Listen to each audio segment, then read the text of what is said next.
became infused with rage when I turned on the nighttime news the other day. The report said that someone's grandmother had been abused horrifically. Tears begin to race down the miles of my face as they begin to display her eyes, cheeks, neck, and back, bruised by the hand of a teenage assailant trying to rob her of her social security check so he could get his necks fixed on some heroin or crack. Every inch of her body that they were able to show was bruised and colored with deep hues of black, purple, and blues. She was abused beyond physical recognition, so badly beaten her status was serious condition.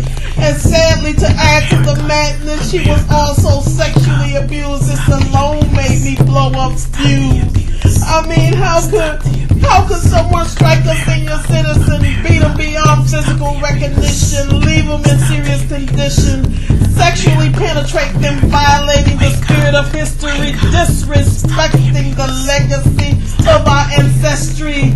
You are supposed to look to a grandmother for guidance and conversation and learn from their wisdom.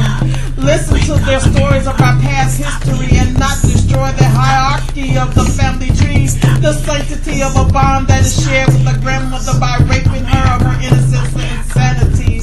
This demented behavior should not go unnoticed. America needs to stop, look, and listen. Better yet, just pay attention. We are losing the anthem of America. We are supposed to be the land of the free and home of the brave, not a country that is birthing savages or nor raising up a flock of the deranged. We need to go back to the old landmark where we were taught to let God be. The love, joy, and peace in our hearts and the strength in our minds. Where the family was taught to eat, pray, and fellowship together and not scatter and fragmented away from one another. The minds of the youth are being stripped away because of lack of a family structure today. They are confused and lost and no longer being taught.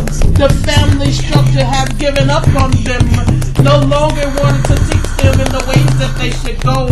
Now they are marching with the enemy, living life without dignity, disturbing the peace of their communities, abusing their freedom and privileges to walk as free agents in the land of the free and home of the brave, choosing to remain mentally enslaved by the mental bondage of evil with no thoughts of sowing good.